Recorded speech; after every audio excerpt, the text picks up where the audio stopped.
I'm the ex-Grey District Mayor. I was the Mayor here for 15 years. I think I worked hard, and it was a 24/7 type job. The toughest part of the last 15 years was the Pike River disaster, of course. Hello, monitor place. Anyone underground? Anyone? I was down at work and I had a batch at Moana and I was going to go up there a bit earlier, so I come out and picked Lynn up to go up there, and just as I walked into the house, the phone went and it was the police, and they said, "Tony, we thought we'd ring you just to tell you there's been an explosion at the Pike River Mine and there's 25 to 30 men missing."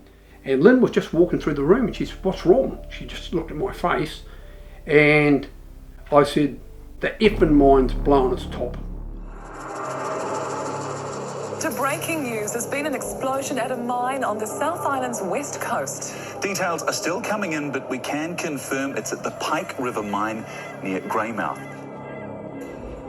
So I rushed up there, and I was up there quite early, and luckily the police who were running the operation at that point at the top, they sent a car down, picked me up and took me the 7 k's from the bottom coal depot up into the mine area.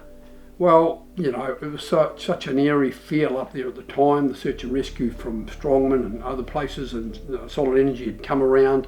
They were all waiting to go in, but the police were up at the mine mouth, and we all thought we were going to make a rescue entry, but that didn't eventuate, as we all knew, because they weren't prepared to take any risks. And it was extremely hard. I was getting up 6 o'clock every morning. I was getting hundreds and hundreds of calls from television, radio, everybody. A lethal mixture ignited the entire mine. I had my wife Lynn, she was helping me, my PA at work. They were just following me around answering calls and handing me the phone. That was my job. Disasters come along. It was extremely taxing, but you know, I pride myself as a person that is very conscientious. So with the rest of our council and the citizens throughout the West Coast, and especially throughout New Zealand, around New Zealand and the world, they said, "Look, you coasters aren't going to grieve and have to get through this by yourself. We're here for you." We opened up trust, we got huge amounts of money in, that all helped.